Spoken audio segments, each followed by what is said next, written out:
ரொம்ப அருமையான எபிசோட் வந்திருக்குன்னே சொல்லலாம். மிஸ் பண்ணாமல் ஃபுல்லோடையும் கேளுங்க. என்ன காரணம் தெரியல விசியம் சுத்தமாக போக மாட்டேங்குது. பார்க்குறலாம் லைக் பண்ணி பார்த்தீங்கன்னா நான் கொஞ்சம் பேச வந்து முட்டிட்டா இருக்கும். நம்ம இந்துமதி அப்படியே வந்து கேட்டுட்ருக்காங்க. நான் கேள்விப்பட்டதெல்லாம் உண்மைதாம்மா. நீ கொஞ்சம் ஜாக்கிரதையாகவும் கவனமாகவும் தான் இருக்கணும். சரியா, நான் என்ன பண்ணணும்? மேலே நம்ம பூமியில் உட்காந்துக்கிட்டு இது மாதிரிலாம் வேண்டுனா சரிப்பட்டு வராதுமா. இந்த கோயிலை பொறுத்தளவு ஒரு விசேஷமான ஒரு இது இருக்குது. ஆனால் அது உன்னால் செய்ய முடியுமா? என்னால் முடியும்யா அப்படின்னு சொல்கிறாங்க. ஏன்னா இப்போதைக்கு கருணாக்கு என்ன வேணான்னு ஆகலாம் அப்படின்னு சொல்லி யோசிச்சுட்டு இருக்கிறப்ப, சரியா நான் போய் இந்த இடத்துல வந்து உட்காந்துக்கிறேன்னு சொல்லிட்டு ஒரு 10 அடி ஆழம் வரைக்கும் தோண்டி வைக்கிறாங்க. ஒரு பெரிய வந்து குழி மாதிரி தெரியுது. அது கீழே வந்து ஏணிப்படியில் இறங்குறாங்க. அந்த இடத்துல இறங்கி அப்படியே உட்காடுறாங்க. இதில் நீ மனசார வந்து வேண்டிக்கணும். கண்ணை மூடிட்டே வேண்டு. இந்த அரை மணி நேரம் பொழுது உனக்கான காலமாக அமையட்டும் அப்படின்னு ஆசீர்வாதம் பண்ணுறாங்க. அந்த குழிக்குள்ளே ஏதோ ஒரு விளக்கெல்லாம் வந்து ஏற்றி வைக்கிறாங்க. அது அணையாமையும் இருக்கணும். அப்போ தான் உன்னோட வேண்டுதல் நல்லபடியாக நடக்கும். மேலே இருந்து நான் என்னென்ன சப்போர்ட் பண்ண முடியுமோ அது எல்லாத்தையும் வந்து உனக்காக பண்ணுறேங்கிற மாதிரி பேசிகிட்டு இருக்காங்க. சரியா அப்படின்னு சொல்லும்போது கிருபாகரன் சொன்னபடியே திவ்யாவை திவாகர் அழைச்சிட்டு வந்து போயிட்டுருக்காங்க. ஒரு பக்கம் எந்த கடையில் வச்சு பேசுனாங்களோ அதே கடையில் வந்து உட்கார வச்சு கட்டி போடுறாங்க. திவ்யா, நீ வசமாக என்கிட்ட வந்து சிக்கிட்ட. நான் உன்னை சும்மா விட மாட்டேன். எப்படி என்னையே சத்தம் போட்டு பேசுறியா? அந்த சொன்ன வார்த்தையெல்லாம் என் காதில் இன்னமும் ஒழிச்சிக்கிட்டு தான் இருக்குது அப்படின்னு சொல்லிட்டு இருக்காங்க. என்னடா அது, இவங்கிட்ட வசமாக சிக்கிட்டோமோ, எப்பட்றா இங்கேருந்து போகிறது அப்படின்னு யோசிச்சுட்டு இருக்காங்க நம்ம ஸ்ரீ திவ்யா. ஒரு பக்கம் மகாவை அழைச்சிட்டு போகிற கருணாக்கும் என்ன செய்யணும்னு தெரியல. ஒரு பக்கம் தங்கச்சியை நானே கொண்டு போய் கஜேந்திரா கிட்ட வந்து ஒப்படைக்கணுமா அப்படின்னு கருணாகரன் வந்து திங்க் பண்ணிகிட்டு இருக்காங்க. சரி ஆகட்டும் அப்படின்னு சொல்லி யோசிச்சுட்டு அப்படியே மகா மாட்டுக்கும் காரில் வந்து உட்காந்துட்டு இருக்கிறப்ப ஒரு இடத்துல வண்டி வந்து அலசுது. என்ன ஆச்சுன்னு தெரில, வண்டியை சைடில் வந்து விட்டுட்டாரு. அப்பன்னு பார்த்து மகாவும் அப்படியே வந்து உட்காந்துடுறாங்க ஒரு இடத்துல. நம்ம கருணாகரனும் அப்படியே வந்து சாஞ்சிட்றாங்க. இந்த பக்கம் பலமாக வந்து காத்தடிக்குது. ஓகே, அங்கே என்னமோ ஒரு விஷயம் வந்து நடந்திருக்குன்னு நம்ம சாமியாருக்கு நல்லாவே வந்து தெரியுது அந்த இடத்துல. அப்போன்னு பார்த்து யதார்த்தமாக திரு வந்து வந்துக்கிட்டு இருக்காங்க. திரு வந்து என்ன இங்கே நடக்குதுன்னு தெரிஞ்சுக்கலாமா? இங்கே ஒரு விசேஷமான ஒரு நடந்துக்கிட்டு இருக்குப்பா அப்படின்னு அங்கே இருக்கிறவங்களாம் சொல்கிறாங்க. சரி அதெல்லாம் இருக்கட்டும், இங்கே திவ்யாவையும் மகாவையும் காணும்னு சொல்லிட்டு திருக்குமரன் இங்கேயும் அங்கேயும் வந்து தேடிக்கிட்டு இருக்காங்க. என்னது 2 பேரையும் காணுமே, எங்கே போனாங்கன்னு சொந்தக்காரங்கள்ட்டையும் கேட்டாச்சு, எங்கே எதுன்னு தெரியலையே அப்படின்னு சொல்லி யோசிச்சுட்டு இருக்காங்க அந்த இடத்துல நம்ம குமரன். ஒரு பக்கம் அப்படியே வந்து அசந்து நல்லாவே வந்து தூங்கிடுறாங்க. கஜேந்திரா வந்து ஃபோன் அடிக்கிறாங்க. என்னென்ன இன்னமும் உங்கள் ஆள் இங்கே வரவே இல்லையே அப்படின்னு அந்த இடத்துல சொல்லும்போது, இன்னமும் வரலையா, நீ அங்கேயே வெயிட் பண்ணு. அண்ணே, நான் ஒன்றே ஒன்று சொல்லட்டுமா? தப்பாக நினச்சிக்காதானே, அவன் சரியில்லைண்ணே. அவன் ஆரம்பத்துலேருந்து மழுப்பிக்கிட்டு தான் இருக்கான். நீ யாரை வேணாலும் சந்தேகப்படு, நான் ஒத்துப்பேன்.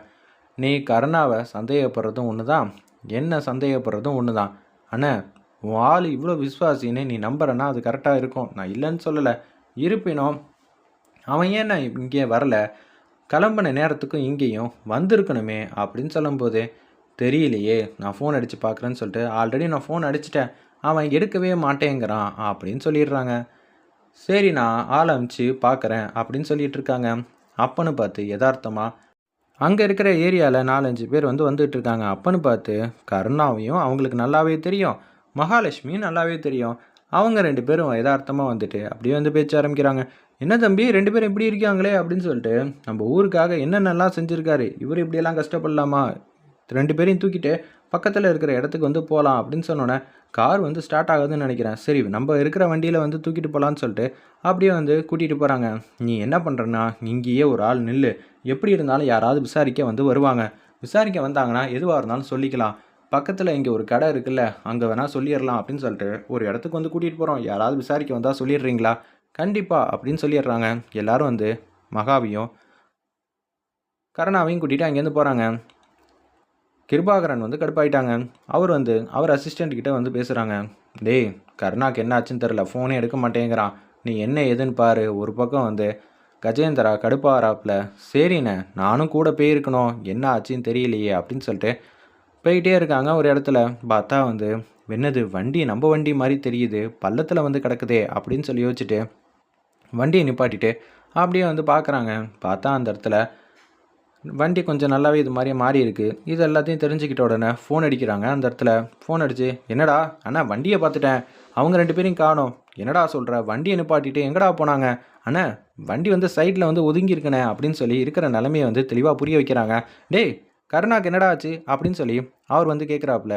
ஏன்னா கருணா நல்லபடியா இருந்தா தான் இவருக்கு எந்த பிரச்சனையும் வராதுங்கிறனால தான் அவரு பாசமா இருக்கிற மாரி நடிக்கிறாங்க. "அவனுக்கு எதுவும் ஆகக்கூடாது. அவன எங்கேயாவது கூட்டிட்டு போ." அப்படின்னு சொல்லும்போது, "அண்ணே அவங்க 2 பேருமே இங்க இல்ல. என்னடா சொல்ற?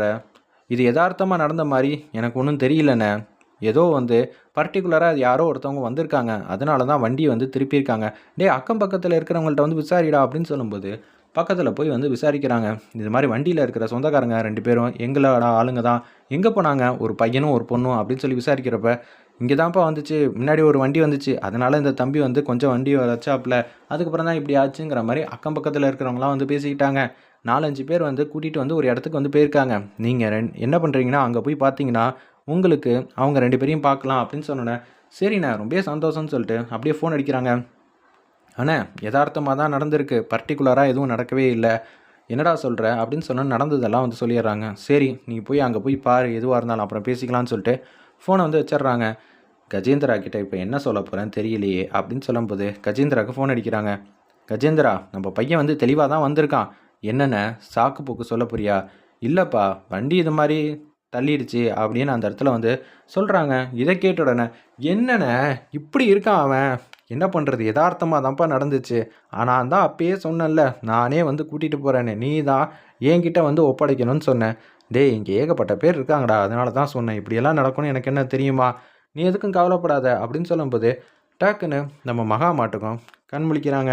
"அண்ணே என்னண்ணா ஆச்சு? என்னண்ணா ஆச்சுங்கிற" மாரி அன்பா பாசமா வந்து கருணாகரன வந்து எழுப்புறாங்க. "முதல்ல நீ பாரும்மா உன்ன, அதுக்கப்புறம் உங்க அண்ணன பார்க்கலான்னு" சொல்லிட்டு, அப்படியே 2 பேரும் வந்து ஒவ்வொரு இடத்துலயும் வந்து நின்னுகிட்டே இருக்காங்க. வேற லெவல்ல இருந்துச்சுன்னே சொல்லலாம். கஜேந்திராவும் அங்க தான் வராங்க. கிருபாகரனும் வராங்க. சில பேரும் வந்து அவங்க 2 பேருக்கும் ஆதரவாளர்களும் வந்துகிட்டு இருக்காங்க. இத்தன பேரையும் எப்படி நம்ப கருணா வந்து சமாளிக்க போறாங்க?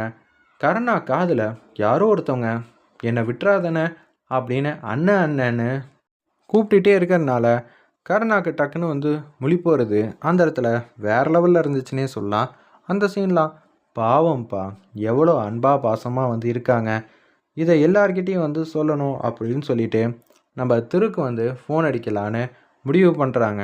அந்த இடத்துல செம்ம ட்விஸ்ட்டா இருந்துச்சுன்னே சொல்லலாம். இப்ப திருவும் இங்க வர மாரி தான் அப்கமிங் எபிசோட் வந்து காட்டப் போறாங்கன்னு நான் நம்புறேன். வெயிட் பண்ணி பார்ப்போம். செம பரபரப்பா இருந்துச்சுன்னே சொல்லலாம்.